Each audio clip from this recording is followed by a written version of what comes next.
So let us begin with our first RC passage.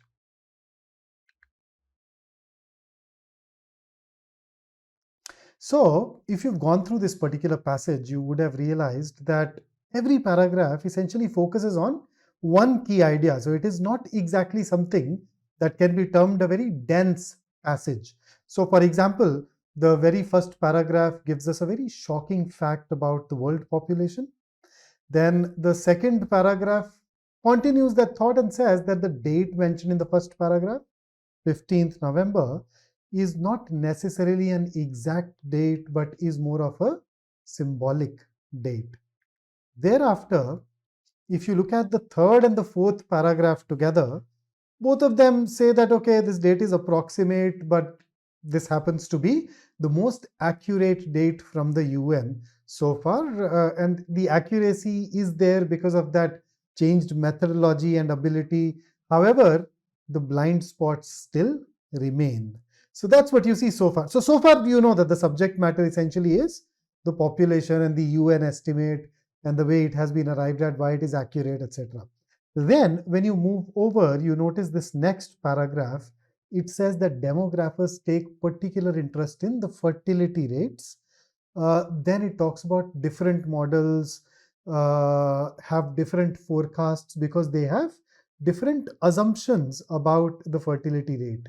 And that is why there is a difference in the forecasts as well.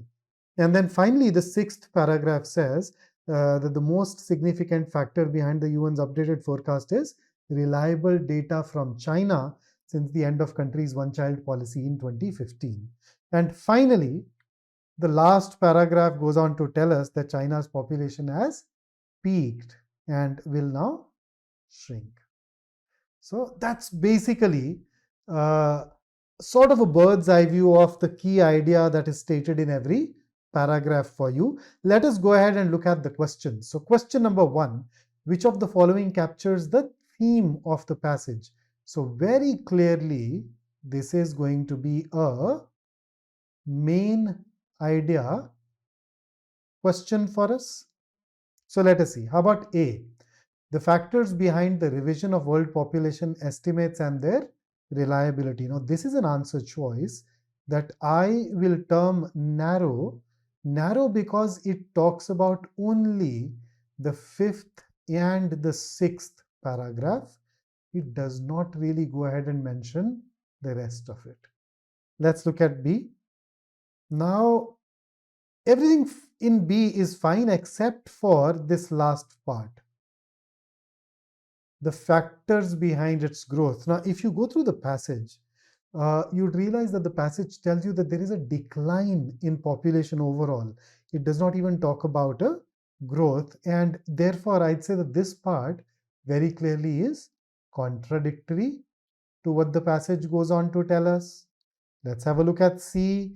The world's current and future estimated population and the factors affecting these estimates appears fine. Let's have a look at D. The world's population reaching 8 billion and its estimated growth in future depending upon how various factors play out. Now, I have two problems with this. Number one, when the option says how various factors play out, we do not have any factors mentioned as such. So there is a factor called fertility rate, which is mentioned in the context of using it as an assumption for different forecasts. But beyond that, we don't have other factors mentioned. So this is wrong. And then the second part, of course, is decline and not just growth. So we have one irrelevant, out of scope information added and one part which is contradictory. So now that we've had a look at it, we should have no hesitation in marking C as our best answer choice here. So C it is. And with that, let's move over to our next question. Not the reason behind the UN's population estimates being reliable. So when we looked at paragraph 3, it talked about change in methodology, right? Then improvement in population data collection abilities of various countries. Both of these things, in fact, A and B, are mentioned in our third paragraph. Now C talks about the parity arrived at in the assumed fertility rates by various models.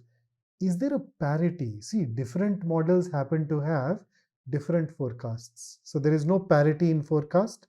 And the reason behind that is different assumptions of fertility rate. So there is no parity in the fertility rates either. So this is contradicted by the passage. So definitely a front runner. Let's look at D. More accurate population data coming from China. Remember the penultimate paragraph? Mentioned it there.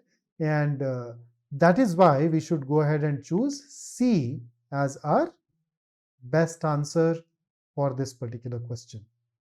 Let's go ahead and have a look at the next question now.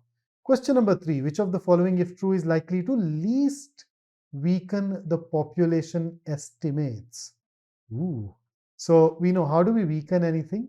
We weaken it by questioning the basis, the reasons, and the assumptions. So let's have a look at A. The population data collection methodology of many countries does not cover remote regions. Now, if this is true, what will happen? The population that lives in the remote regions is not being counted. Therefore, the population estimate is likely to be wrong. So does it weaken the population estimates? Yes, it does weaken. But mind you, we are being asked for which of the following least weakens. So we'd have to get into some sort of comparison. Okay, B. Many countries give only a formula-based estimate of the population of their islands while compiling population data. So number 1, there are countries who give population estimates. Now, when it comes to their islands, instead of actual counting, they seem to be offering a formula-based estimate. So their population estimates are going to be accurate or inaccurate. So let's see. It all depends on whether the formula-based estimate is correct or incorrect. So if the formula turns out to be correct, then this answer choice does not weaken the population estimates at all. On the other hand, if it is not correct, then it can weaken. So this is a conditional weakening option. We need to assume certain things in order to make it weaken. Otherwise, there is a possibility that it may not even weaken it. Okay, let's look at C. Double counting is obviously going to affect the population estimates. So definitely weakens. D. Women and children are not counted towards the census because of some reasons. So this again produces flawed, faulty population estimates. So D also weakens. So as we can see, A, C, and D are all definitely going to give you wrong population estimates. B, on the other hand, may or may not give you a wrong estimate, and that is why B weakens it the least, becoming our answer for this particular question. And with that, let us dive into the last question from this passage. Here it is. So imply is basically an inference question. So let us see. It is a crude approximation that is more of a symbolic finding. So in the second paragraph, we had that date mentioned, right? What was that date? 15th November, right?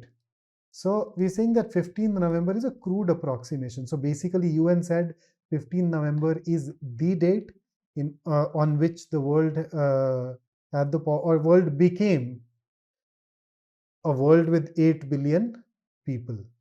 But then it says it's a crude approximation. Now, what do you mean by an approximation? Approximation means that the date is not exact. It need not necessarily be exactly 15th of November when we attained 8 billion population. And then the crude says that the approximation can actually be quite far off. Right? It can be significantly off. It can be off by even months altogether. And then it says more of a symbolic finding. They're saying that, okay, let us just call it a date at which we achieved 8 billion. So the idea is to communicate that we've become 8 billion And the exact date is not that important. We're just using it as a symbol. So let us see. A, Earth's population may not begin shrinking, irrelevant. The world population reaching 8 billion carries only symbolic significance as the milestone was not achieved in one single day. Of course, 8 billion was not reached in one single day, but then the moment it adds it, this becomes irrelevant. The rest of it was still okay. C, the UN's estimate of the world population of 8 billion is only a ballpark figure. Oh, no, no, no, no, no, no.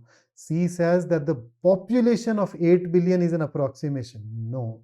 According to the passage, it is the date which is an approximation. Right? And therefore, C can also be eliminated. I think that leaves us with D, which is closest to what this sentence stands for. And therefore, we can choose D as our answer to this particular question.